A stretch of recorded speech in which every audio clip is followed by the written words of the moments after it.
A very good afternoon to all of you. Am I audible? Am I visible? I should be visible. Am I audible? Krishna Teja Reddy.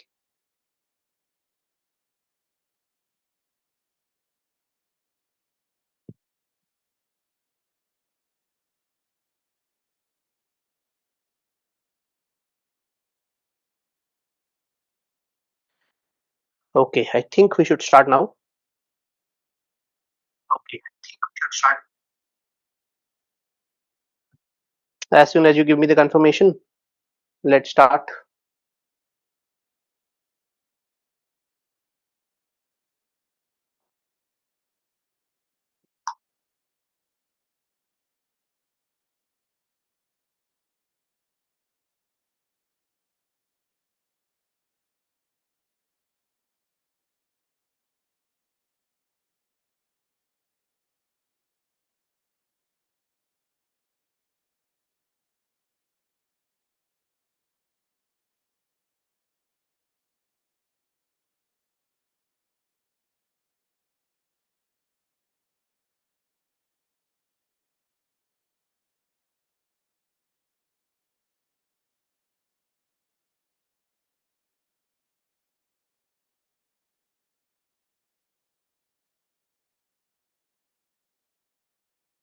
Okay, everyone.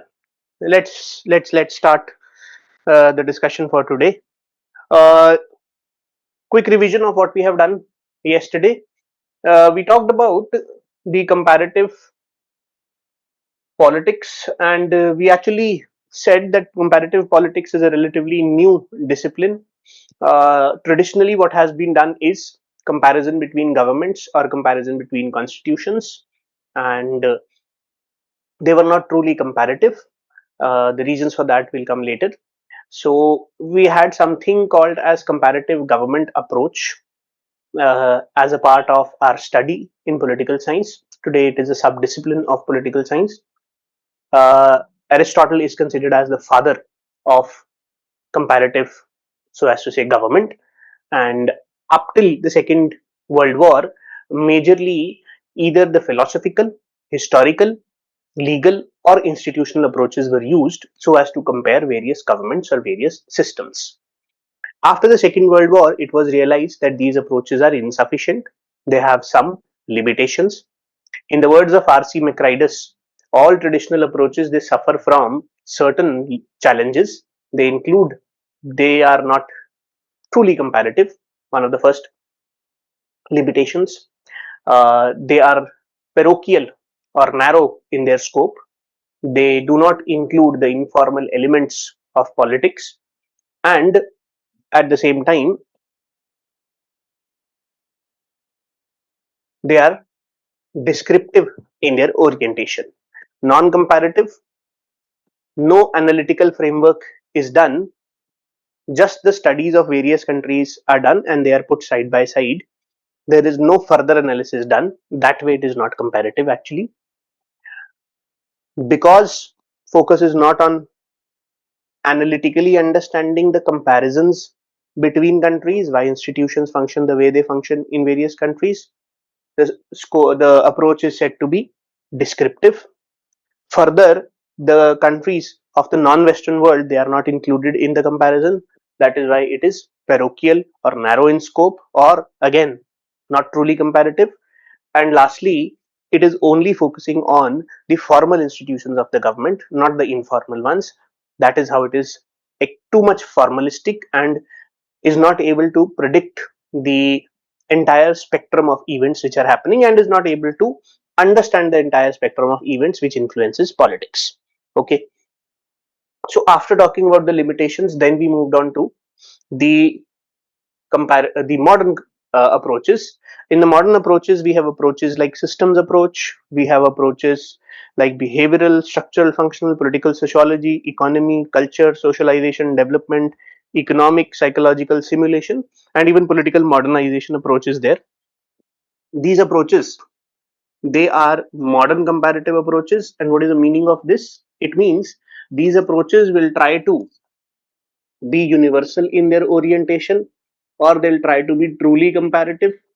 Okay, then these approaches, they will try to be scientific in their orientation, so that we can accept these models as universal models. And universal model, like the universal facts of science, are accepted across countries. We want models which are universal in nature, which can be applied to every country, irrespective of whether we are in the developed world or the developing world, Western or the non-Western. So that is the attempt, at least, done by these approaches.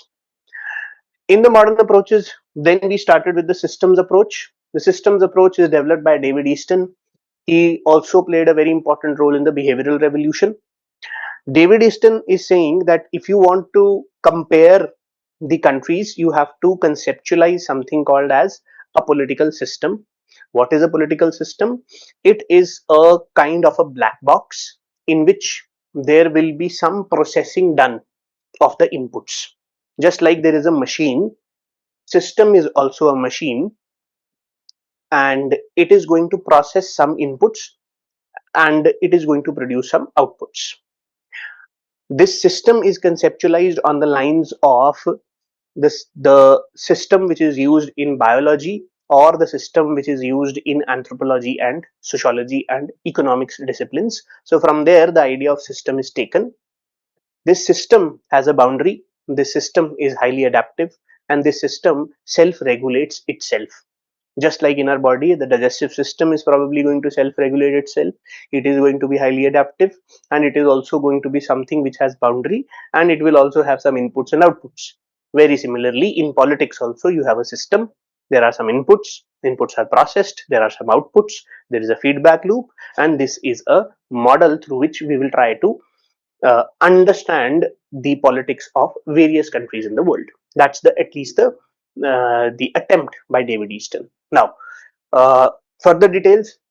He says inputs come in the form of demands made by the people. For example, people are making a demand that make a road. Inputs come in the form of support for the system. For example, we are paying taxes, so we are saying that yes, the system is legitimate. Now the system is going to process, and in the processing, what it is going to do, it is going to authoritatively allocate values and resources. This will come in the form of policies or laws, and this will be then applied to the society, and that is how society is going to function. This is the systems approach. Any doubt at this point of time with respect to systems approach, feel free to ask me. Now, after discussing the systems approach, we then tried to evaluate the approach, and we said that the good part, or at least the attempt by the systems approach which we want to appreciate, is that it is trying to provide us with the universal model which is scientific in its orientation. However, there are some problems with the model also. These problems have to be understood through two broad perspectives. One is the perspective of traditionalists, the other is the perspective of the Marxists. What are traditionalists going to say? Traditionalists are saying that you are devising new terminology. They are saying there is no need of making this kind of a framework.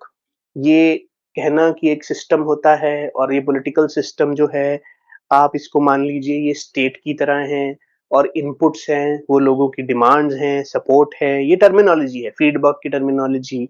Then I give you yesterday the terminology of boundary, the terminology of persistence of system, the terminology of self regulation of the system. ये system एक security check point की तरह है, ये system एक पेड़ की तरह है जो कभी भी नहीं गिरने वाला, अडेप्ट कर जाएगा. This system is also like a house which tells you what is going on inside, and it has a distinct it has a boundary which separates it from the outside. So all these are nothing but characteristics of the system. And here the political system, the system can be any system. The traditionalists are saying, why you are creating such unnecessarily jargon, and why are you creating this entire terminology, because whatever you are trying to assess can be assessed without all this also. And Paul Kress, he went to the extent of saying that it represents an empty vision of politics, meaning you are not actually trying to go into any analytical or critical inquiry. All you are trying to tell is how things are happening in the Western countries, and you are projecting it as a universal thing. You are not giving us any analytical model, it's rather a descriptive model which is trying to tell that this is how things happen. Now, Marxists are even more critical, because they are saying you are trying to tell something which happens in the Western world as something which is universal in nature. If you go and look in the developing countries, there are military dictatorships there also, and these countries are also stable.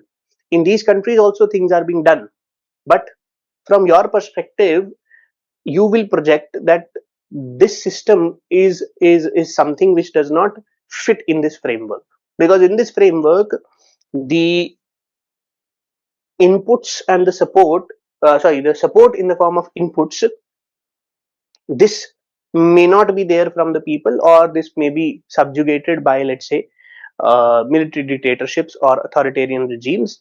And then what you will end up saying is that they also need to move in this direction. Because if you look at it at the end of the day, and today I'll tell you structural functional approach also, this output is nothing but policies, laws which are done by either executive, legislature, judiciary.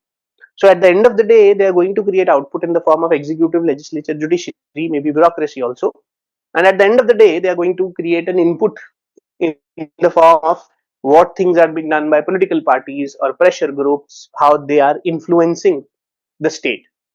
And all this actually happens in Western world, because in the non-Western world, if you go and look in China, if you go and look in Russia, or if you look at the Middle East, where you don't have very similar structures, you have highly distorted structures, and they are also functioning well. But the systems approach and the coming structural functional approach, they'll project this system as the universal system, which for Marxists is nothing but a subtle defense of the liberal system. And that is why the approach is status quoist and the approach is conservative. Okay.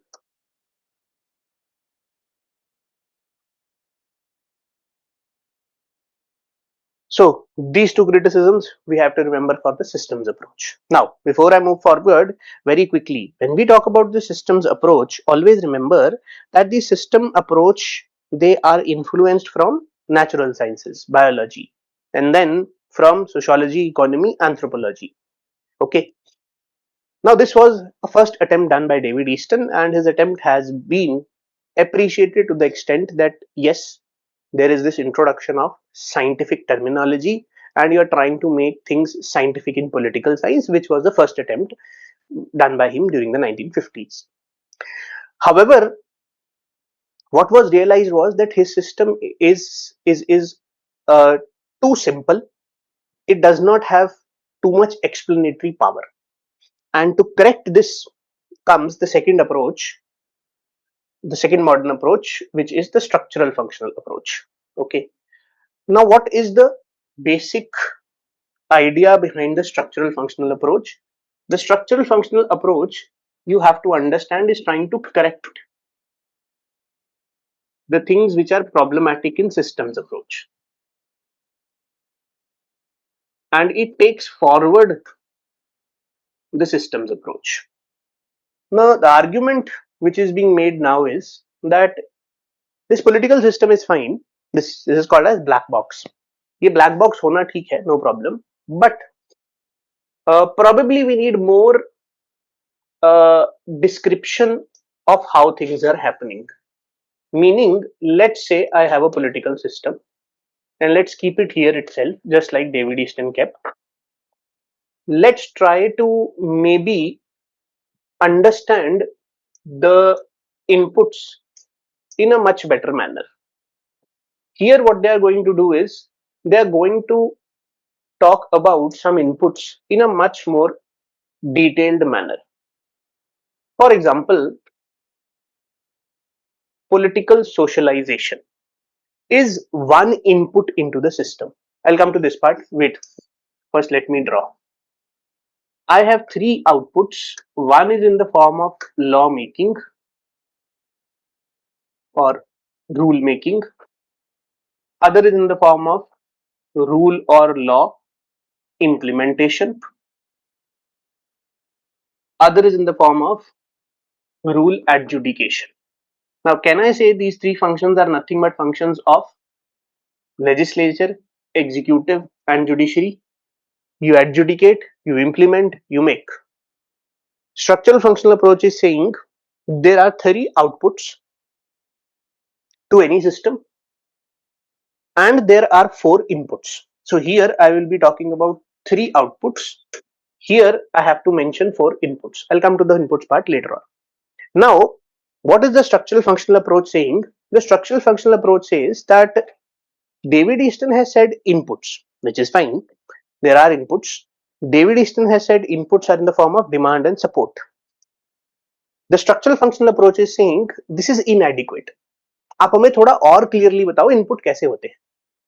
तो structural functional approach ने कहा देखो, हम ये बताना चाहते हैं कि जैसे ही आप देखोगे कि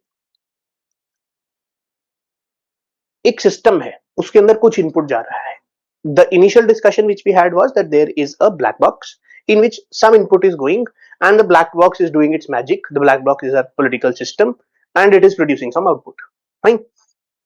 Structural functional approach is saying what is happening within this black box, we would want to know better, and we would want to expand the description of the model itself. That is when we will reach the structural functional model.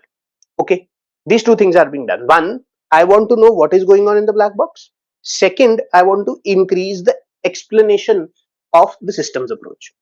When I increase the explanation of the systems approach, what do? Instead of saying that there are outputs, I say there are three specific outputs. This will happen. You take any country, this will happen. You take Saudi Arabia, you take US, you take UK, you take India. Everybody is going to make a law. Everybody is going to implement a law. Everybody is going to get it adjudicated, no matter what. Which agencies are doing it, that is a separate thing. But this function will be done. Function will be done. What structure is doing it, that varies from countries to country. For example, if the president of India is not having any real powers, but the president of USA is having real powers, there is a difference in the post. However, the president of India is getting the law implemented because he is the head of the executive, the president of India. And the president of United States is also getting the law implemented because he is head of the government. Those of you who have done your polity, you will be able to appreciate that the president of India is the ceremonial head, but the president of USA is not the ceremonial head, he is the real head there. Both will get the job of law implementation done. So the function of law implementation is being done in USA, in India. The structure which is getting it done, that may vary. The structure's powers may vary. So our president's power are different. He'll get it done via Council of Ministers. Whereas in US, the president himself is going to do it. Obviously, he'll also have team. But the idea is the powers are different. The office is different. The structure that way varies, but the function remains the same. Can I use this everywhere? That in any country you go, you will find that structures may vary, but functions will always be same. What are the functions? 4 input functions are there, 3 output functions are there. I'll come to the input later on. So the first argument which is being given by the structural functional approach is I want to expand the explanation of systems approach. And how do I do that? By telling that these functions will be done in all countries, but we are not going to focus on structure because they vary from country to country. Structural functional approach, first idea. We are building on the first idea of increasing the explanation of systems approach. So first we have increased the explanation. We have clearly defined our outputs. Now the structural functional approach is saying I will clearly define the inputs also. So how are the inputs being defined? If I take you here, see, there are 4 input functions: political socialization and recruitment, political communication, interest articulation, and interest aggregation. These 4 will be done by different kinds of structures in the society, but no matter what, these functions will be done. So I have the first, political socialization and recruitment. This is the function. What are we doing? So Gabriel Almond and Powell, who has given this particular model, they are saying There are 4 input functions, there are 3 output functions done across the world. First function, political socialization and recruitment. Second, political communication. You will have to make this diagram when you write this answer in the paper. Interest articulation and interest aggregation. Now tell me,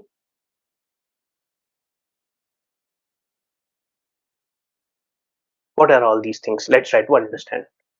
Political socialization and recruitment. Do you know who is the Prime Minister of India? Have you seen that reel in which in Bihar they are asking who is the Prime Minister of India? And one of the students, one of the kids, he says Nitish Kumar. Hmm? The other one says Lalu. That's political socialization. How do you know about the politics of your country? Do you know who is the President of India? Do you know what are the powers of the President of India? If you go and ask a common person, how do they know about this? That's political socialization. How are you getting socialized with respect to the structures in your country, with respect to the values in your country, with respect to who is holding which office? High offices, obviously. That meme which shows that एक बच्चा कह रहा है Nitish Kumar prime minister है, shows कि school में कुछ नहीं पढ़ाया गया है. ठीक है, पॉलिटिकल सोशलाइजेशन बिल्कुल खत्म है वहां पर. Political socialization and recruitment. Who will do it? Family, school, peer groups, society. They will basically tell you about the political structure in a country and what is happening in the politics in a country, and you will get to know about it slowly and steadily. Again, I'll take the example of another small video which was going on. I'm assuming कि तुम लोग थोड़ा देखते हो ये सब. I'll share those videos actually. I'll find those videos. I'll share it with you on the group so that it makes sense to you. There is this video. एक गांव में एक बच्चा है और वो बहुत गुस्से से घर पे आता है और अपनी मम्मी को कहता है कि मास्टर जी आज गलत पढ़ा रहे थे. क्यों? बिकॉज पृथ्वी जो है वो शेषनाग के सर पे खड़ी है और स्कूल में बात हो रही थी कि पृथ्वी जो है वो सूरज के आसपास घूमती है. कैसे घूम सकती है? हो ही नहीं सकता. क्या पृथ्वी शेषनाग के ऊपर खड़ी है या पृथ्वी एक्चुअली में सन के अराउंड घूमती है? So he's very pissed off कि क्लास में गलत बताया जा रहा है. I don't know whether you have come across this or not. And he has his beliefs that no, the right belief is that पृथ्वी शेषनाग के सर पे खड़ी है. So if that is the belief, your scientific beliefs are being developed. How? Via your family, via your peer groups, society. School is trying to tell you the right thing, but you're not accepting it. I take the same thing to the politics domain. That is called as political socialization. If in your village, if in your village तुम्हारा master ये कहता है कि बेटा तुम्हारे लिए तो नीतीश कुमार ही prime minister है, और वो 5 साल के बच्चे को क्या समझ आएगा कि तुम्हारे लिए, हाँ मेरे लिए तो चीफ मिनिस्टर ही प्राइम मिनिस्टर है. They don't know that there is something called central government, there is something called federation, there is something called separation of power, there is something called division of power. This is political socialization. How you are getting to know about the system, and there is a lot of gaps in that, but you get to know about that. You get to know about that in India, you get to know about that in US, you get to know about that in Saudi Arabia, you get to know about that in North Korea also. This function will be done across the country no matter what. We don't know which structure is doing it. Generally the schools do this function, the society is going to do these functions, the religious institutions may also do this function, meaning structure may vary, function will remain the same. And that is the main crux of the structural functional approach in their quest to expand the explanatory potential of The systems approach given by David Easton, what they are saying is functions are same, structures vary. Political communication, how the state is going to communicate with you. So how do you know that state is going to make toilets under Swachh Bharat mission, or how the state is going to go for Beti Bachao Beti Padhao? You get to know all these things via media. The media can be of the state, which is PIB, that's the state media. You get to know it via the websites, which is owned by the state with the government. You get to know about this today from social media also. Oh, Modi ji ne tweet kar diya. That's political communication happening. So think of a time when there was no such thing like social media, there was no such thing like internet. How did the political communication take place? It used to take place via the farmans which were written, and then they were carried out to the public, and the public gets to know what the king is thinking about and what the state is going to do. That's political communication. Now, obviously, it is happening in a much more advanced manner, but that is political communication. And if you see here, the agency or the structure associated with this is mass media. Then you have interest articulation and interest aggregation. Interest articulation, I have a certain interest depending on who I am. For example, if I am a farmer, my interest is MSP should be increased. Who will do this for me?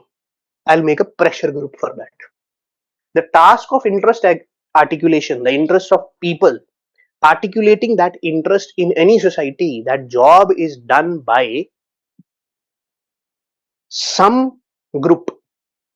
Who is that group? Pressure group. That pressure group who is bringing together the interests of various people, this is doing a certain job in a country. The job is that of interest articulation, but is the job being done everywhere by pressure groups? Not necessarily. Some places, let's say, instead of pressure groups, uh, let's say in case of India, some godman, he will come and he will talk about the interests of the marginalized sections, and he will make a public opinion in favor of the marginalized sections, which will put a pressure on the government to take action. That is also articulating the interests of some group in the society. The group can be any, class group ले लो, caste group ले लो, religious का group ले लो, कोई भी group ले लो, women group ले लो, elderly group ले लो, children group ले लो, उनके interests है कुछ.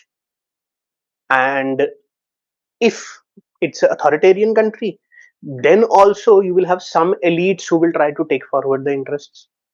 But yes, authoritarian regimes may, you will not see the well-being of the poor or the marginalized being done if nobody is there to articulate their interests, and if we are assuming that the king is also not benevolent, तो होगा ही नहीं. So Saudi Arabia में जैसे मर्जी चलता रहे, but the king is benevolent, takes care of his subjects that way. Interest aggregation, the interests of farmers, the interests of multinationals, the interests of capitalists, the interests of workers, the interests of women, the interest of men, so many interests. Who will bring together and aggregate all these interests? This structure doing this is political parties. But in India, you have many parties. In China, you have only one party.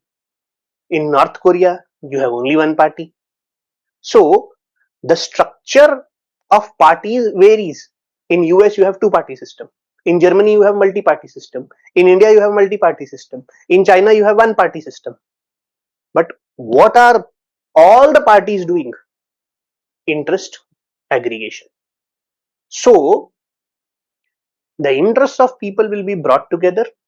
You will have specific institutions which will articulate the interests of people. You will have agencies which are going to be communicating between people and the state, and you will have structures which will let you know about how the government, how the system, how the state functions.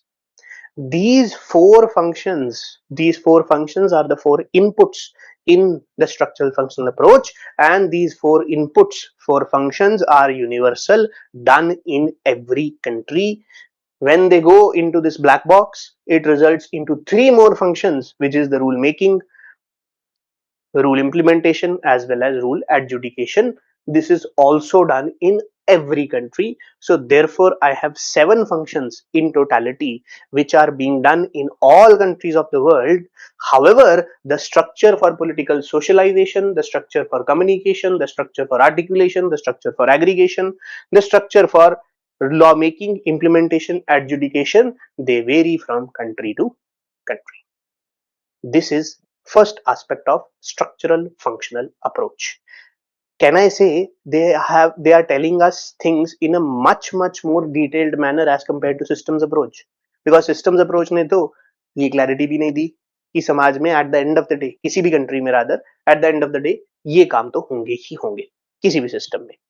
So first thing, increase the potential, increase the explanation over the systems approach. First thing done by structural functional approach.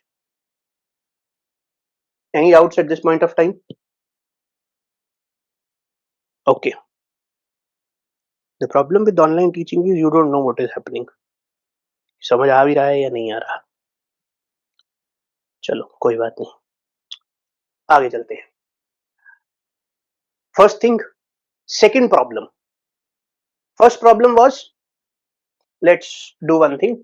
Let's write here problems with systems approach.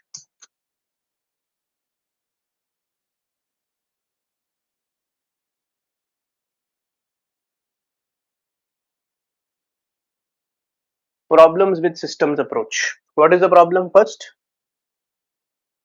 Lack of explanatory power. Okay. It does not explain anything. Limited explanation of inputs, outputs. Second, does not detail the working of political system. What is the meaning of this? Now, the black box which we have does not detail the working of political system. What is happening in this political system? In this political system, negotiations happen. In this political system, bargaining will happen. In this political system, coalitions may be formed. In this political system, elite competition may be happening.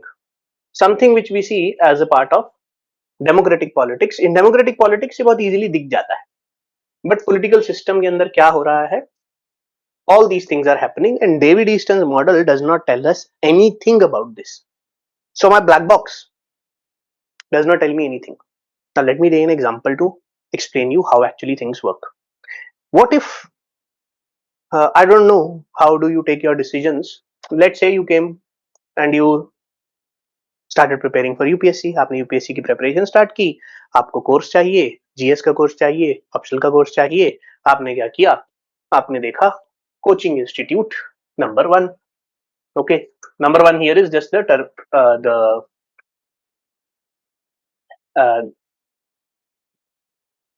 by number 1 I mean to say that okay, there is one coaching institution, not the first the institution which is on the top.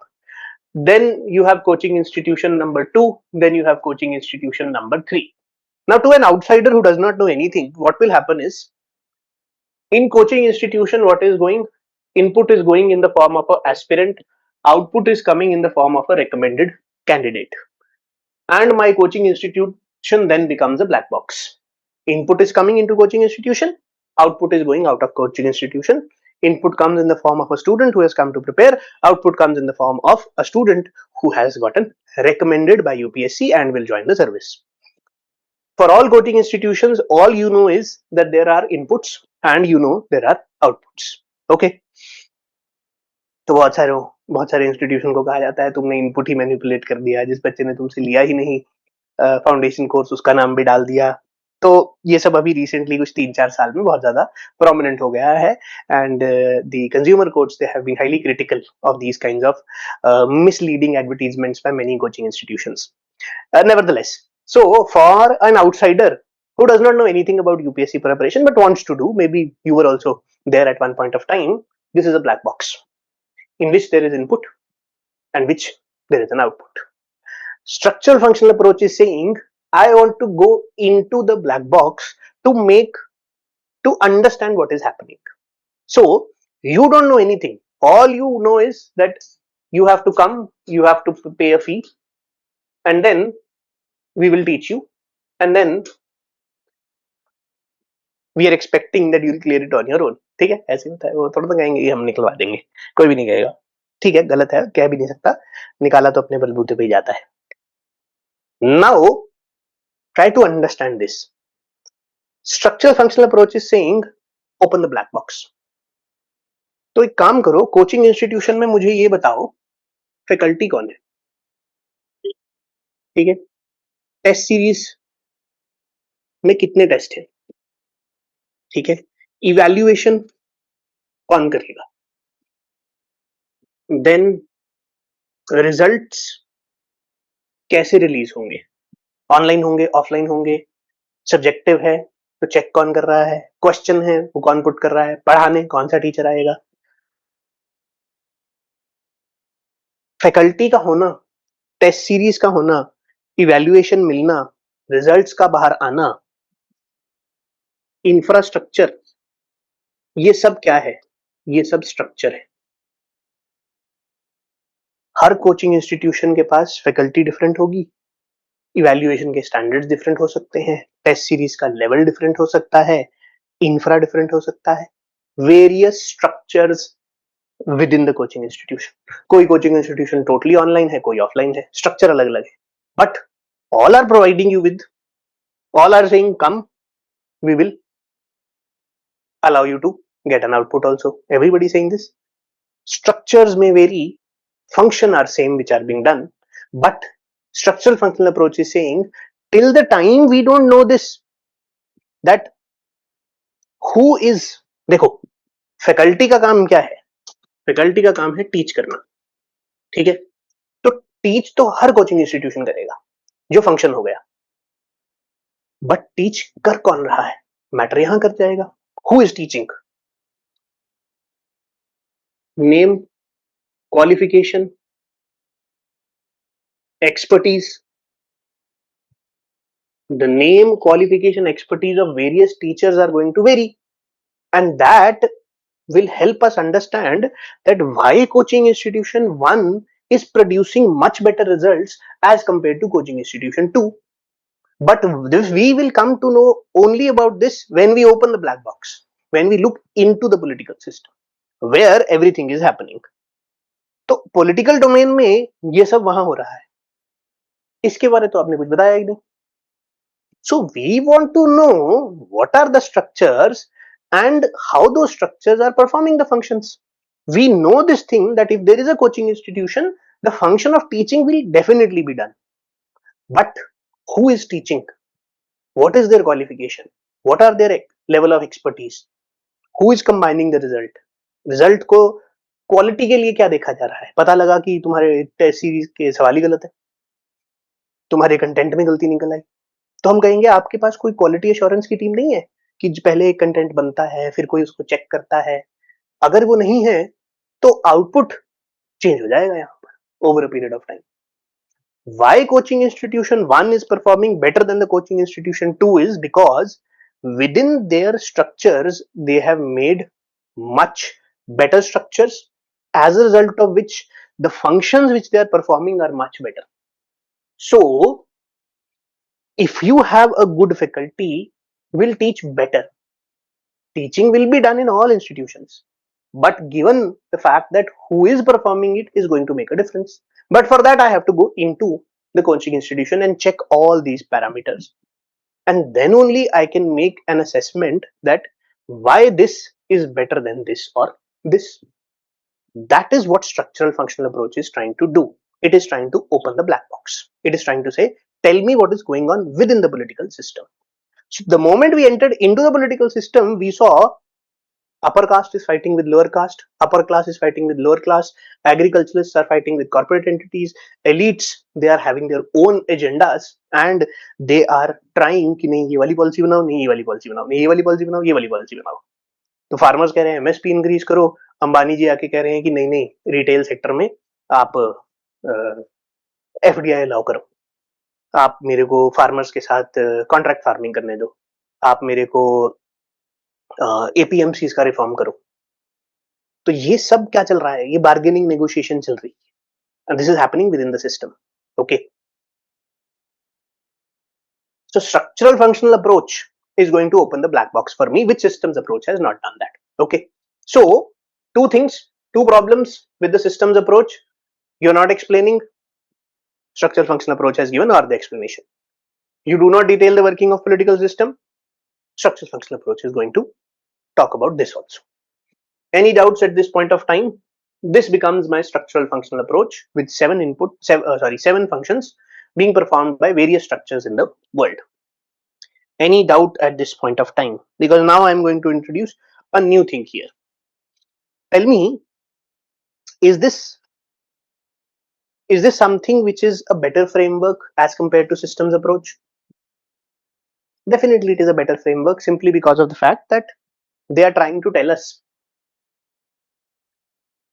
things from the perspective in a manner which is much more detailed, and probably it is uh, it will allow us to understand the politics in the developing countries also.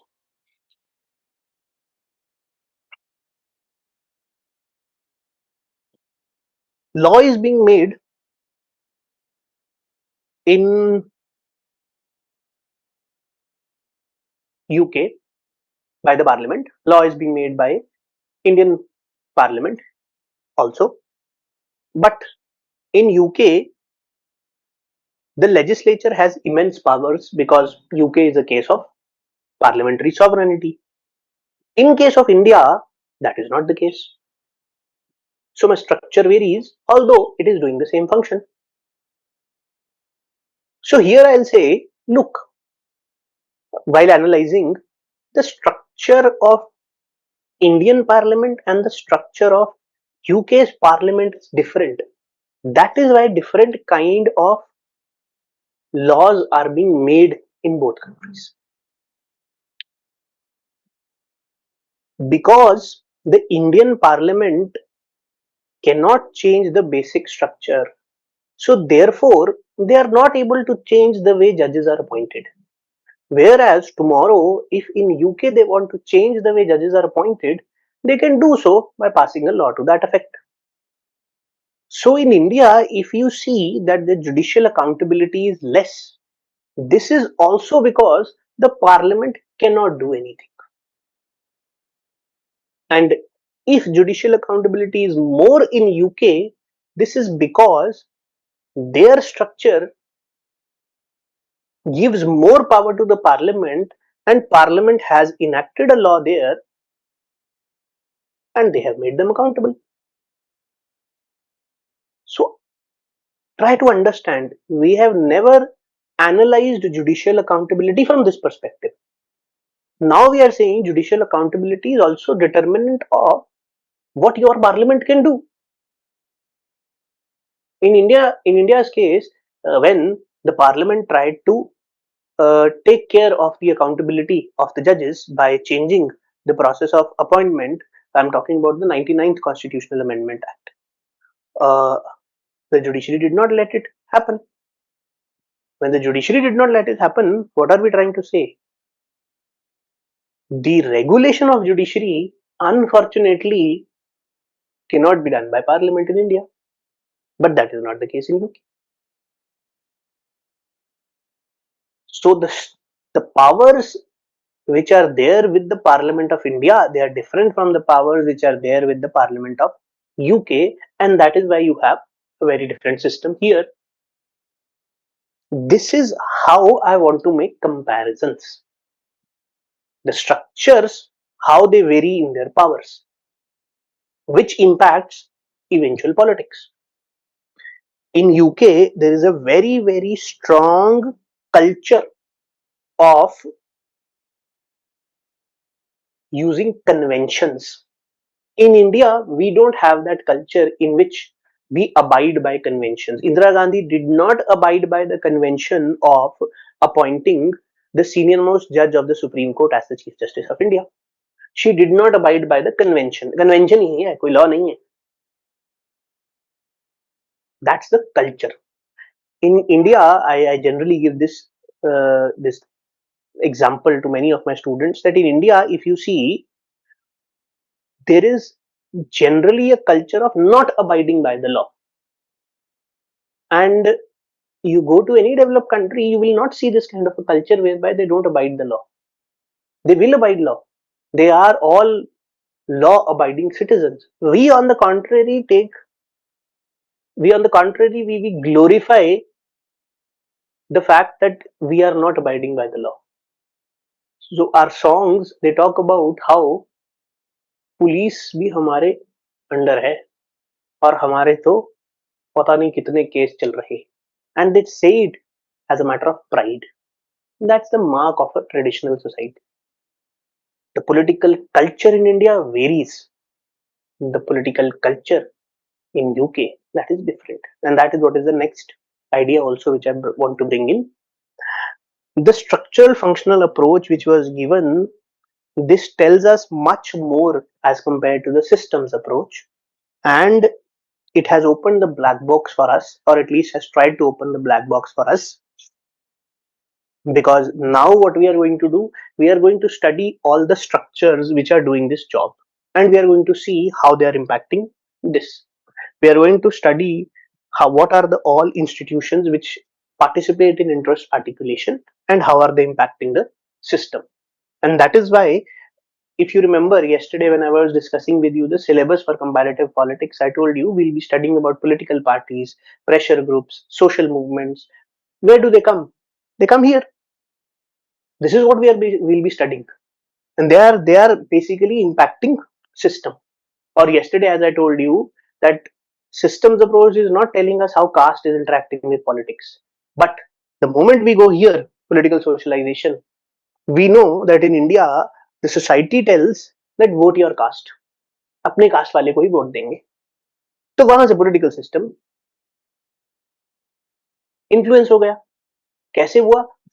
Family या society ने यहाँ पर political socialisation में तुम्हारी psyche में डाल दिया, अपने कास्ट वाले को ही वोट दो, वही तुम्हारे लिए काम करेगा. ये नॉर्मल इंसान को क्या पता, ऐसा ही होगा. So, so the idea that this approach is telling me that we have to study this also. Okay, and this is going to impact this. And if this function of political socialization in India is being done by the society and religious institution, we go to the Western world and we see how the children in those countries are getting to know कि किस basis पर politics हो रही है. उनको कैसे पता चलेगा? उनको मान लो उनके घर से नहीं पता लगा, मान लो उनको समाज ने नहीं बताया, उनको स्कूल ने बता दिया. So wherever the school system is well developed, and I'm talking about countries, Scandinavian countries, very good education system. Most of the things the citizens of Scandinavian countries are learning from their schools, because that is the major agency or the major structure for political socialization. In India, that is not the case. Not necessarily most of the things which you learn are from school, because school is trying to tell you that earth revolves around the sun. But at your home, or some guru, or somebody has told you that earth is sitting on the head of Sheshnag. तो वही गड़बड़. तो this is how we look at things. मुझे तो political socialisation देखनी है, जो भी स्ट्रक्चर कर रहा है जाके उसको पढ़ लूंगा, मैं कंपैरिजन हो जाएगा. Okay, so the approach much better than the systems approach. Now we come to another element along with this, which is not the part of the approach. This is the political culture approach to comparative politics.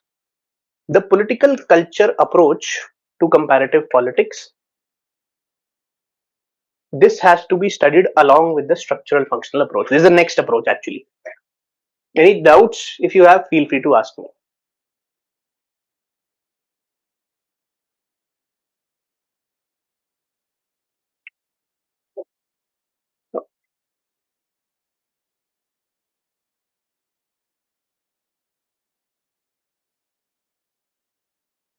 Political culture approach. The political culture approach was developed by Gabriel Almond and Sidney Verba. So first person same है, ये Almond, वहां भी Almond है, वहां second person Powell है, यहाँ पर Sidney Verba है. In their foundational 1963 work, very important work, the civic culture. It is a significant modern approach in comparative politics. It focuses on the psychological dimensions of political life, asserting that a nation's political system and its performance are profoundly shaped by attitudes, beliefs, values, and emotions that citizens hold towards politics.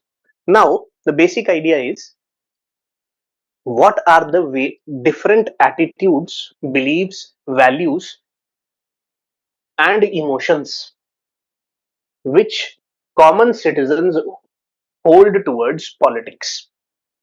That will tell me a political culture of any country. What I know is structures, what I know is functions. Now I'm trying to understand the culture of that particular country. As I told you, in India, the culture is not to abide by the law. In Western countries, the culture is we have to abide by the law. The reasons are many, and I would want you to go back and tell me. I don't know how many of you remember, but do you remember the idea of soft state which we discussed in paper one? The idea of soft state. Anyone? The idea of soft state is associated with which thinker, and what is the main idea behind the concept of soft state used for India? Can anyone tell me? याद है किसी को? Paper one में किया था हमने. कहाँ पे किया था? Liberal theory of state. The post colonial theory में लिबरल पर्सपेक्टिव स्टेट का. Post-colonial theory, liberal perspective, as well as the Marxist perspective we have done. In that, the liberal perspective says one of the works done is for case of India, the idea of soft state given by which thinker, you will tell me. Why? I'll relate it. तुम बताओ, उसके बाद बताऊंगा वो मैं वापस आ जाता हूँ. मेरे पास स्ट्रक्चर्स हैं, मेरे पास फंक्शंस है, मैं कल्चर भी देखना चाहता हूँ लोगों का. कल्चर बनेगा कैसे? Now we have seen, we have some political socialization and recruitment, even media, they are going to help you develop a culture. Okay. When they are trying to help you develop a culture, this is where they are saying that three types of culture they are generally seen. One is parochial political culture, second is subject political culture, third is participant political culture. Three types of culture are seen.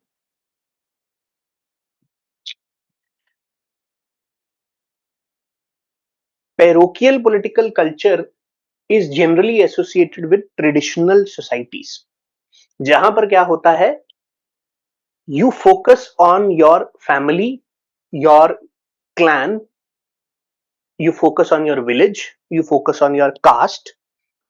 इनके ऊपर generally लोगों का ज्यादा focus होता है. They don't know much about the government. In any particular country, generally if you go for African countries, वहां पर लोगों को सरकार के बारे अभी ज्यादा नहीं पता, at least those people who are residing in the rural areas, and many times in Indian case also you will see this in remote areas. Their loyalty is towards their village, their family, their tribe, their clan, their caste, which are the parameters in which they live. When this is the major dominant way through which a country operates, there Gabriel Almond is saying the political culture will be called as parochial political culture. This will become even more clear when I discuss this with you. Are these visible to you? इसमें कुछ problem तो नहीं है? Let me very quickly check in focus or in visibility. If there is, I'll take care of it.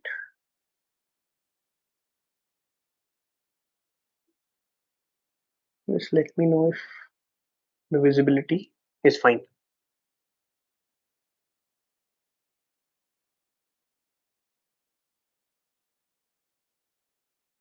Okay. So you have parochial political culture. Then you have subject political culture. Okay, this is a type of culture, parochial political culture. So the various values, the various uh, beliefs of the general population, they are parochial. That is why parochial political culture. Okay. Subject political culture, here in those countries where they are aware about the government's authority, but people are more like a passive recipient. Here you will call the culture which is prevalent to be subject political culture. People, they have some idea about the governments which are there. They have some idea about central government or the king or their functions.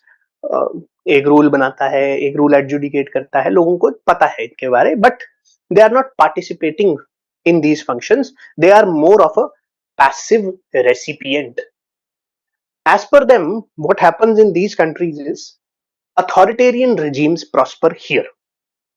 जहां पर आपको इस type का culture मिलता है, वहां पर आपको अथॉरिटेरियन regimes मिलेंगी.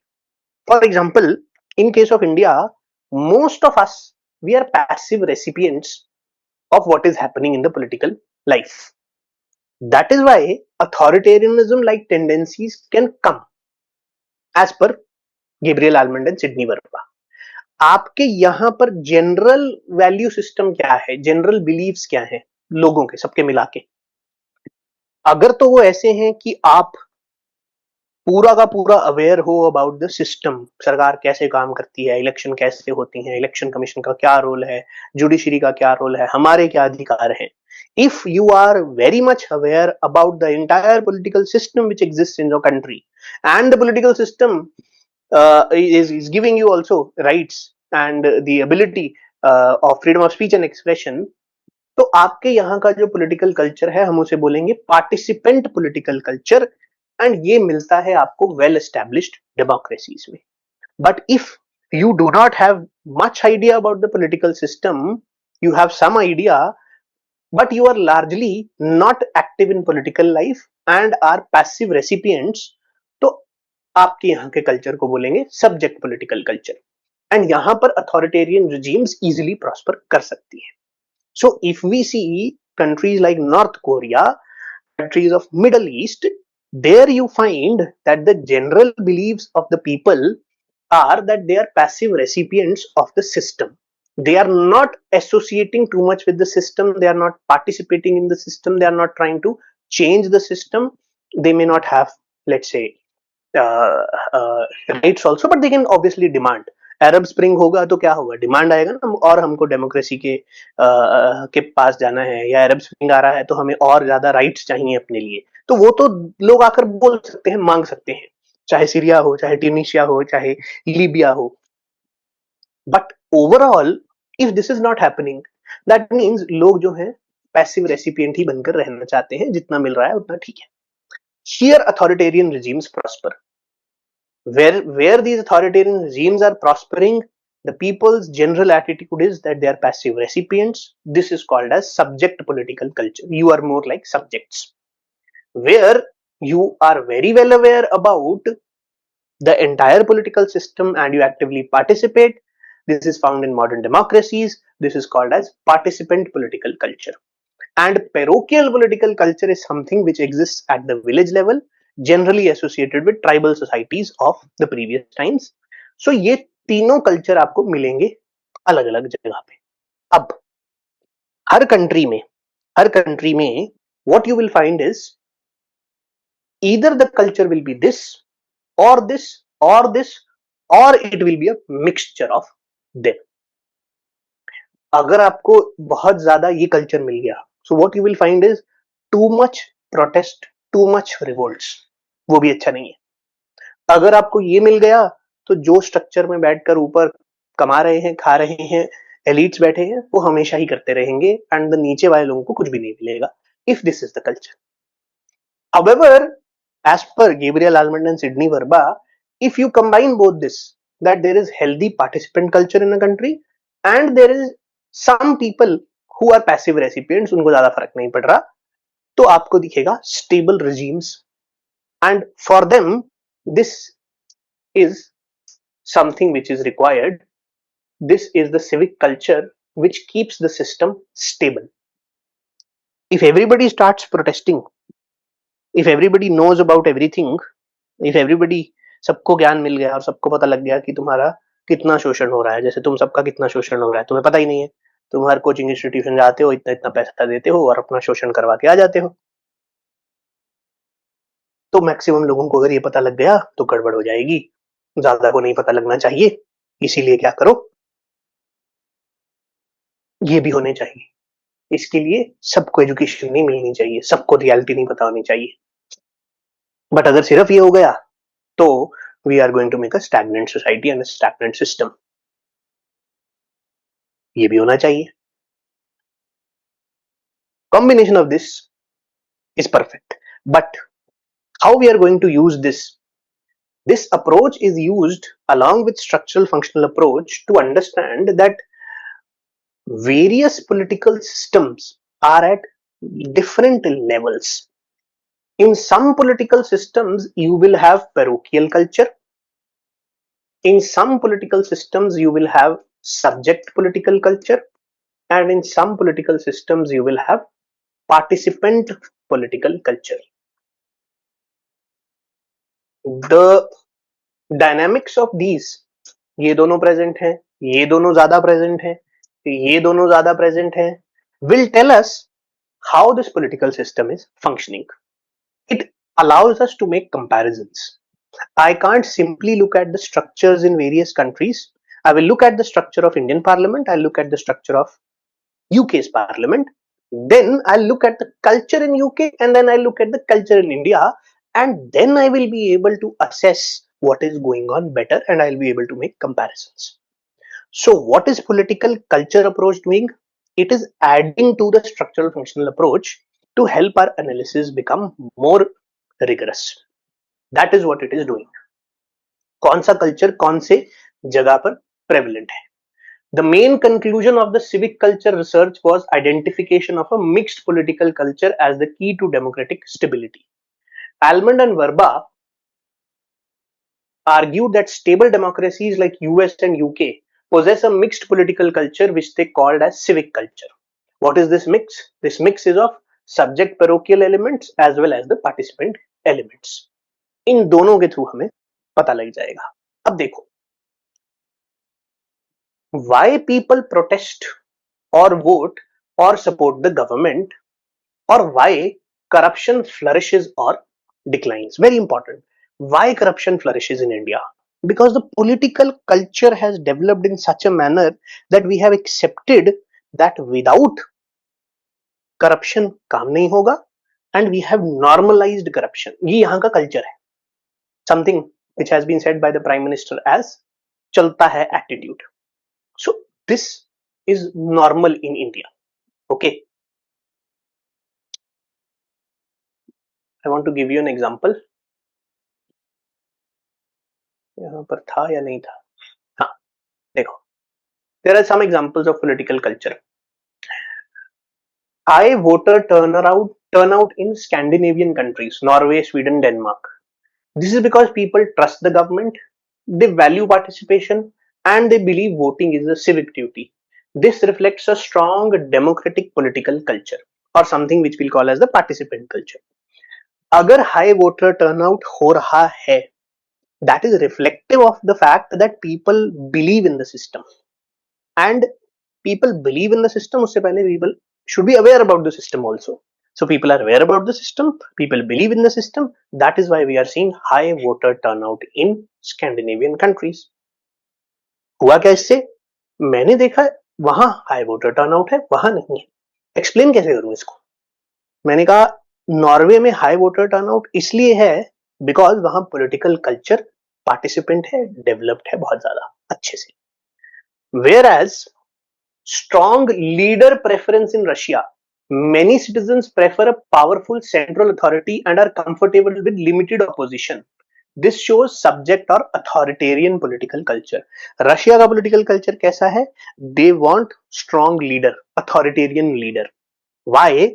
They the society does not have a common viewpoint that they want to be too much activist.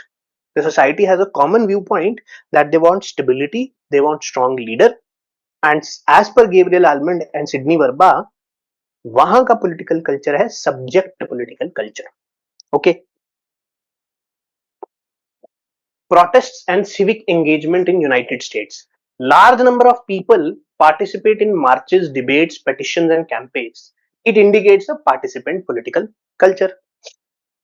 Identity based voting in India, we have already talked about this. It indicates a parochial culture, or as per them, parochial subject blend, because caste, religion, and region influence political choices. तो यहां पर हमें ये भी दिखता है. So now, can I say, by looking at various political trends, that there is one political culture in one country, another political culture in another country. And if there is a culture in India that we have to vote on parochial lines, we have to vote on caste consideration, religion consideration, can I say this is because the political socialization which has happened and the political communication which is happening, that is always keeping us in those frameworks of caste, religion, उससे बाहर ही नहीं निकलने दे रहे हमें. तो हमारे यहाँ का जो कल्चर है, शेयर्ड वैल्यू सिस्टम है. Culture is what? The shared values, the shared practices. They are keeping us parochial in our orientation. But India is obviously a unique case. हर जगह नहीं है. अर्बन एरियाज में जाओगे, वहां पर तुमको पार्टिसिपेशन भी दिख जाएगी. So no one culture exists in one country. There is always a combination, or there can be pockets. For example, Bihar as a state is known for caste politics. So there in Bihar, what you have is parochial political culture existing, or maybe subject political culture, or a combination of this. So nobody knows exactly क्या है. Combination में ही हमेशा बात करेंगे, because we want to have nuance in our understanding. So if you see, as of now, what we have done, we have said that systems approach अच्छी थी, कुछ बताया, उसको better किया structural functional approach ने, जिसने हमें much more detail में बताया, और जिसने हमें कहा कि black box के अंदर भी जाना है. When we went into the black box, we saw the structures, we saw their functions, and now we are trying to make a sense of why some political systems function better than other political systems. The analogy being, हमने coaching institution के अंदर जाकर देखा कौन सा teacher पढ़ा रहा है, टेस्ट सीरीज कैसे बनाई जा रही है, क्वालिटी कंट्रोल मेजर्स कैसे हैं. We are able to better understand why one coaching institution is performing better than the other coaching institution. And the same thing we did for political systems. We are able to understand why one political system is able to sustain itself better, why one political system is able to give its people more, let's say, better standard of living, or why one political system is able to pass such a category of laws, and why other political system is not able to pass same category of laws. तो same laws जो India में पास हो रहे हैं, पाकिस्तान में नहीं हो सकते. वहां की आवाम डिफरेंट है, वहां की सिटीजन डिफरेंट है, वहां के कल्चर्स डिफरेंट है, वहां का स्ट्रक्चर डिफरेंट होगा. फंक्शंस नो डाउट सब सेम परफॉर्म कर रहे हैं, वहां के स्ट्रक्चर्स डिफरेंट है, वहां का कल्चर डिफरेंट है.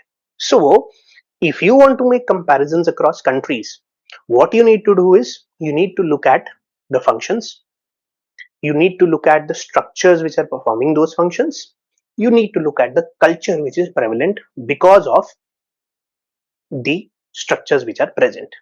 That's how you'll be able to make better comparisons. एक example लेता हूं.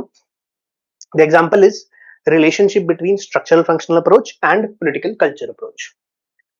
Structural functionalism says every political system needs to perform certain functions like rule making, socialization, communication. ये हमने बात की थी. हर किसी को क्या करना है, कुछ फंक्शन परफॉर्म करने हैं. ये तो हमें स्ट्रक्चरल फंक्शनल अप्रोच ने बता दिया. Political culture explains why different countries use different structures to do this. For example, in USA, the function of interest articulation is performed mainly by interest groups and lobbyists. अगर मैं US में गया और मैंने देखा ये वाला फंक्शन परफॉर्म करना है, इस फंक्शन को परफॉर्म कौन कर रहा है यूएस में? Pressure groups, interest groups, one the same thing. Lobbyists वो होते हैं जो लॉबी करते हैं जाकर, जो अपनी डिमांड रखते हैं लेजिस्लेटर्स के आगे जाकर, उनको लॉबिस्ट्स बोलते हैं और इस प्रोसेस को बोलते हैं lobbying. Who is doing this function of interest articulation? Pressure groups are doing. In India who is doing? Pressure group is doing. For example farmers के इंटरेस्ट को कौन जाकर रख रहा है? भारतीय किसान यूनियन, शेतकरी संगठन, व्हाटएवर. यूएस में ऐसे ग्रुप्स हैं, but the same function is being done by a different structure in China. In China, the Communist Party performs this function. Why is this the case? Political cultures. US में political culture क्या है? Democratic pluralism. यहां पे one party socialist culture है. तो यहां का culture ही ये है कि यहां पर हमें अलग से प्रेशर ग्रुप को उन्होंने आने ही नहीं दिया. और one more thing which is very very important, rather, you can't say that China is doing wrong. You can't say that USA your system is right. No. Why? Because in China the culture is that they don't want different interest groups or pressure groups to come and start creating problem for them. Whereas in USA this is considered as the very lifeline, the very heart of democracy, कि pressure group बनाओ, जिसको जो जो चाहिए negotiation करो, bargaining करो, कभी किसी की मानी जाएगी, कभी किसी की मानी जाएगी. And if you remember Robert Dahl, he's talking about polyarchy. Polyarchy is nothing but bargaining between groups, and that is democracy for them. But can I say China is problematic? No. China's political culture is different, therefore their structures are different, but the function is being same. Function interest articulation का करना है. वो function US से तुम अलग तरीके से करवा रहे हो क्योंकि तुम्हारा स्ट्रक्चर अलग है, तुम्हारा कल्चर अलग है. चाइना अलग तरीके से करवा रहा है क्योंकि उसका स्ट्रक्चर अलग है, उसका कल्चर अलग है. अब चाइना में कल्चर अलग क्यों है? This is a part of long drawn process. China is a civilisational state. पुराने समय जैसे जिससे भी काम करते आ रहे हैं वो वैसे ही करना चाहते हैं. The east values discipline, the east values communitarian way of living, the west values individualism, the west does not value communitarian way of living. So the value systems are different. But can one value system simply say that we are doing a better job or we are doing the right thing? No. That is called as ethnocentrism.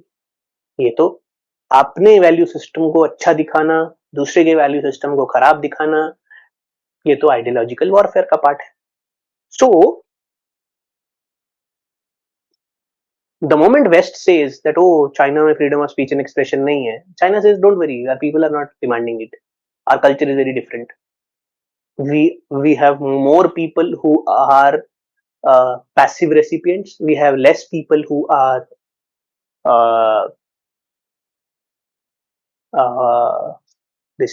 we have less people who are actively participating, and yet we are able to achieve economic growth, and yet we are able to live a good life. देखो authoritarian रजीम, अब political science के student हो, authoritarian रजीम भी problematic नहीं है. As long as authoritarian regimes में ये culture है या ये है, चल तो उनका भी बढ़िया रहा है. What if people only want this? So अब what will countries like West say? No, what is needed is China's people need to be educated, and China's people need to be given liberal education, and China's people need to be given avenues so that they can come out and they can talk freely. If they are not given, actually that's a problem. If it will be given, they will also come here, and then their structure will change, because then multi-party system will come, and then there will be pressure groups also. So the non-existence of pressure groups in China, the non-existence of multiple parties in China can be explained by the fact that the political culture in China is very different. You change that, eventually the structures will also have to change. So that's my comparative tool. Are you able to understand this? Is there any kind of confusion? Very good. Gunnar Mnidal. Very good. You were not there in the political theory classes, yet you know. Chat GPT से तो नहीं पूछा? I remember you were not there in the classes. Or were you taking? You going for recorded classes? Anyway, chalo. Let's move forward then.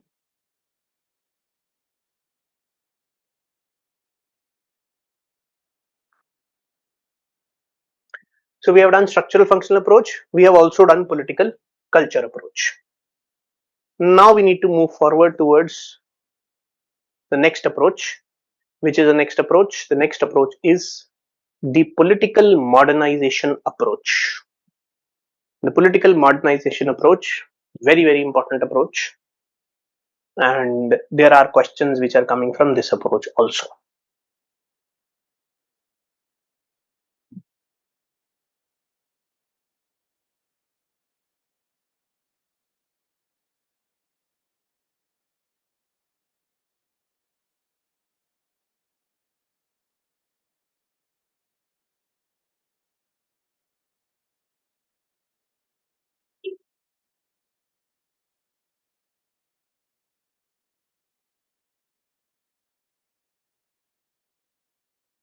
Oh, so you have already done it as a part of your graduation. Okay, good.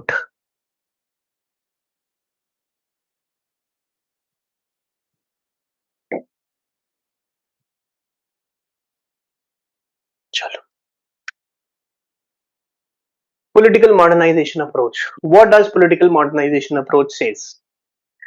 Uh, we will keep structural functional approach in mind while understanding this also. Political modernization approach basically is talking about how political systems they change from traditional systems to modern systems. Are we a modern society? Do we have a modern political system? Are we a traditional society? Who are we? Do you know? Where will you classify India's political system and India's society? I'll give you two options. One is traditional, the other is modern. What is India's political system? First of all, tell me what is India's political system, then tell me whether it is traditional or whether it is modern.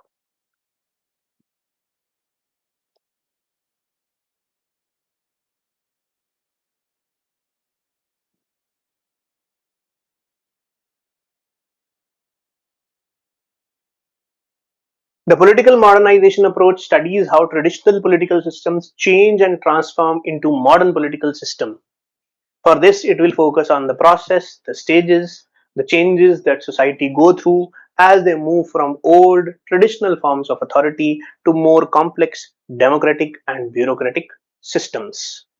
Modernization means traditional authority changing to rational legal authority, personal rule changing to institutional rule, limited participation changing to mass participation, simple structures changing to complex differentiated structures, patronage being replaced by merit based administration.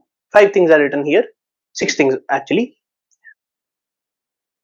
When we talk about political modernization, my political system, which was traditional, is now making a shift towards modern.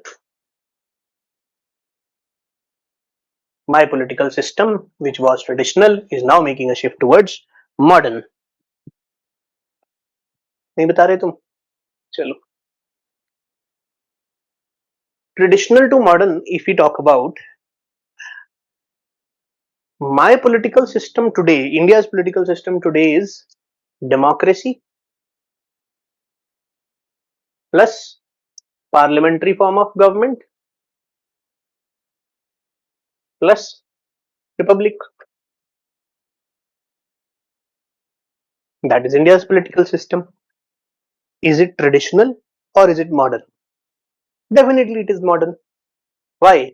The idea that you should have an elected head of the state, the idea that the rule should be by the people, This is a distinctly modern idea in the sense that only in modern times we have given people the command as to how they want to govern themselves. And we have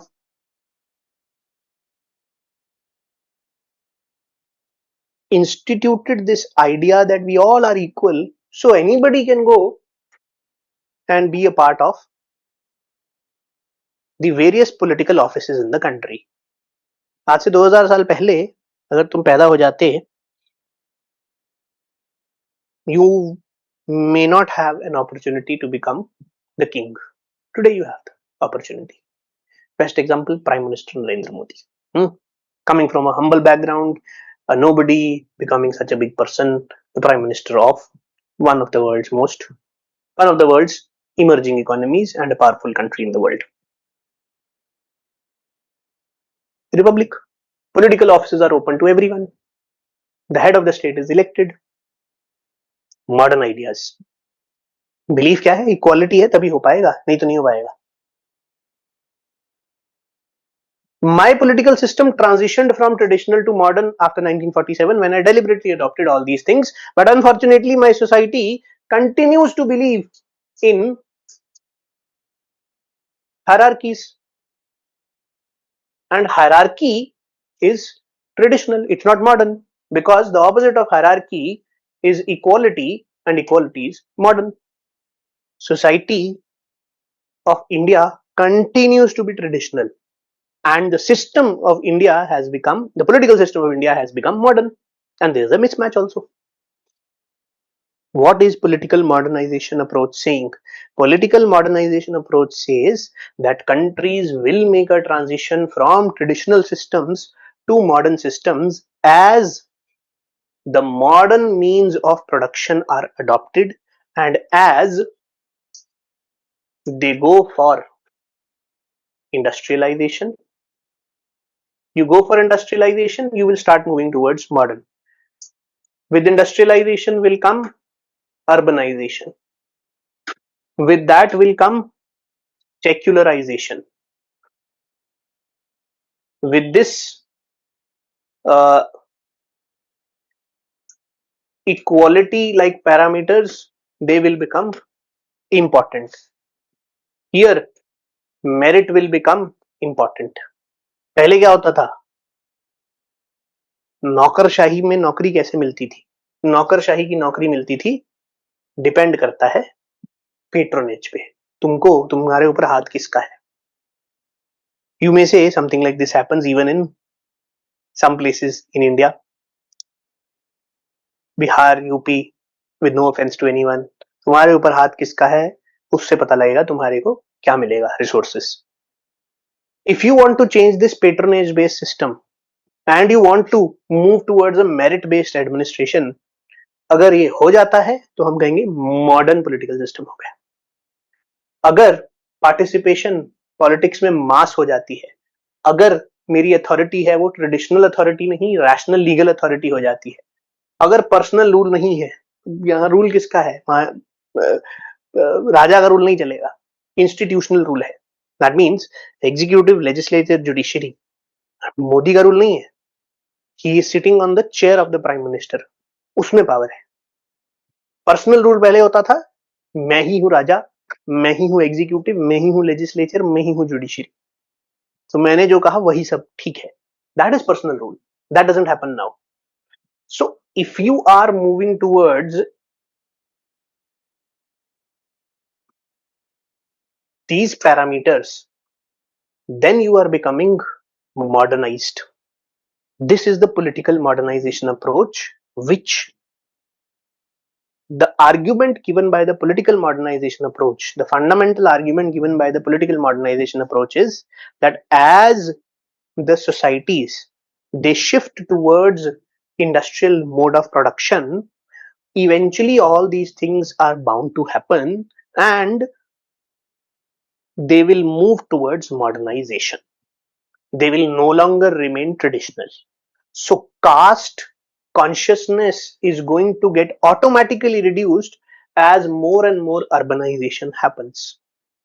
The religious consciousness is going to decrease automatically as more and more urbanization happens, because with urbanization this automatically gets added. Secularization, that means you are not interested in what is the religion of the other person if you want to have a marital relationship with them. But this will happen in a modern society which has a modern political system. It will not happen in a traditional society, because in traditional society the parameters through which you live your life are traditional only, they are not modern. And hierarchy is traditional, equality is modern. Patronage is traditional, merit is modern. That's the basic idea of the political modernization approach. Now the problem is that this approach, which was a very prominent approach in the 1950s, 60s and 70s, this said that all the developing countries will move in this fashion and they will become modern. But for that, what they need to do, they have to go for industrialization and they have to go for adoption of the capitalist mode of production. And the moment you say that you have to go for the capitalist mode of production, who will come and start criticizing? The Marxists are going to come and say, no, no, no, what is this? This political modernization approach is nothing but a defense of capitalism. They are doing nothing but they are just promoting capitalism. Political modernization approach, which was an approach to suggest why some countries they are at the lower levels of economic growth, why traditional parameters are still important there, was explained through the mechanism that these societies they are either in their transition towards becoming modern, or in these societies they have not yet adopted these. Slowly and steadily, when they adopt these, they will become modern and they will also be able to have high levels of growth. जब आप मुझे ये कह रहे हो कि तुम्हारी growth कैसे होगी, the more you adopt these features, and इसमें सबसे पहला फीचर क्या है? You adopt industrialisation, you adopt the capitalistic mode of production. इससे क्या होगा? बहुत सारी चीजें आने वाली है, डिवीजन ऑफ लेबर आने वाली. So you have a very clear cut distinct division of labour. एक वर्कर होगा, एक कैपिटलिस्ट होगा, वर्कर में भी एक मार्केटिंग वाला बंदा होगा, एक ऑपरेशंस वाला बंदा होगा, एक एकेडमिक्स वाला बंदा होगा. तो अगर आप देखते हो आज की डेट में, that's how systems work. Government भी जब काम करती है उसके पास पूरी मार्केटिंग टीम है. आज की डेट में तो सोशल मीडिया की मार्केटिंग टीम होती है पूरी. डिवीजन ऑफ लेबर है. देखो, आपका काम मार्केटिंग करना है, बस आपका काम एकेडमिक्स संभालना है. कोचिंग इंस्टीट्यूशन में एक एकेडमिक्स की डोमेन होती है, आपका काम है एकेडमिक्स देखना. आप टीचर हो, आप टीच कीजिए, आप कंटेंट बनाइए, आप कंटेंट वाले स्टूडेंट्स के साथ, रिसोर्सेज के साथ मैनेज कीजिए. उसके बाद एक टीम होगी मार्केटिंग जो बताएगी ये वाला बच्चा ये वाले कोर्स में आया था, देखो हमारे फाउंडेशन कोर्स में था, ये वाला बच्चा ये वाले उसमें आया था, ये मार्केटिंग का काम हो रहा है. एक ऑपरेशंस में होगी जो देखेगी अच्छा कंटेंट बन गया, डिस्ट्रीब्यूट हुआ या नहीं, प्रिंट होने गया था, आया या नहीं, ठीक है, एवरीडे इलेक्ट्रिसिटी आ रही है, इलेक्ट्रिसिटी चली गई, पीछे इन्वर्टर है या नहीं, what ever be the case, operations, rent गया या नहीं. तो this is division of labour. And the more modern you become, the more clear is the division of labor. The more clear, now listen to me very carefully and after this I'll end the class. The more clear your structures become, तुम्हारे structures हैं बहुत सारे, चाहे वो family का हो, चाहे religion का हो, चाहे स्टेट का हो. These structures will become much more differentiated, much more specialized, because they are meant to do something specific. For example, अगर हम प्रेशर ग्रुप की बात करते हैं तो प्रेशर ग्रुप का काम एक ही है, प्रेशर डालना, खत्म. Their job is not to contest election because that job is being given to political party. If I have to do this function, then I have to become a political party. But if I want to do this function, I have to become a pressure group. The more you become modern, the more clear these distinctions will become. So as and when you become more modern, आप देखोगे interest articulation के लिए एक निकल कर आ गया, interest aggregation के लिए एक इंस्टीट्यूशन या एक स्ट्रक्चर निकल कर आ गया, पॉलिटिकल कम्युनिकेशन के लिए पूरा का पूरा मीडिया का सिस्टम अलग बन गया, पॉलिटिकल सोशलाइजेशन एंड रिक्रूटमेंट के लिए अलग स्ट्रक्चर सेपरेट हो गए. This is how modern societies have formed in the West, and political modernization approach is saying this is how developing world will also achieve development as and when they move in this direction. The basic premise again of the political modernization approach is societies will make a transition from traditional to modern as and when they start adopting the features which are present already in the developed world. तो developed world में already ये सब है. अब ये developed world देखो already क्या है, all these things are there. The more you start adopting this, the more you will make transition towards this, and this is how development needs to be done.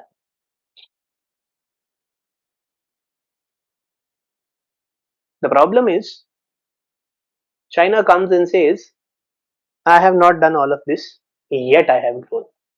That means your approach is not universal. What you are trying to do is you are trying to promote the Western systems. China is saying, I have not gone for equality, I have not gone for mass participation, and yet I have grown. Singapore, at one point of time, was more of an authoritarian country, yet they have grown. The argument that modernization will only happen in the way in which it has been done by the West is a problematic argument. Let me take you back to our discussion on human rights, where we talked about Asian values. Do you remember that discussion? We had a discussion on Asian values.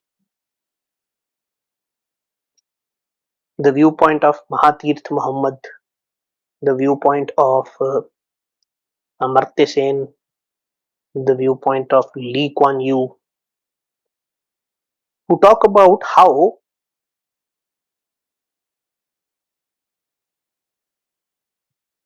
you can grow with Asian values also. You don't need Western values. What the political modernization approach will tell you is you should grow like the West has grown. You should have your economic system the way the system of the West is.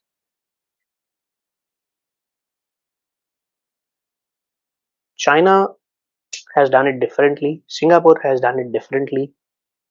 India can also not be classified under the modernization approach. But before the criticism came, because China has grown recently, okay, Singapore has grown recently in the last 30 odd years. They are talking about in 1960s that this is how it has to be done. And at that point of time, it was a very, very critical approach, I would say, and a very uh, dominant idea in comparative politics, that it allows us to make an assessment as to why a particular country is still poor, is still developing, whereas other countries they have become developed. So that's the relevance of this approach. At one point of time, it allowed us to make this assessment. Fine. Chalo. More on this tomorrow. So what we'll do tomorrow is I'll give you some dictation. Right from the starting, we'll write something for systems approach, we'll write something for structural functional approach, for political culture approach, for political modernization approach, and then we'll move forward. Tomorrow I'll give you some dictation. Meanwhile, try to absorb all these things. And with this, let me end today's class. Thank you so much, everyone. Let's meet tomorrow. We'll continue our discussion.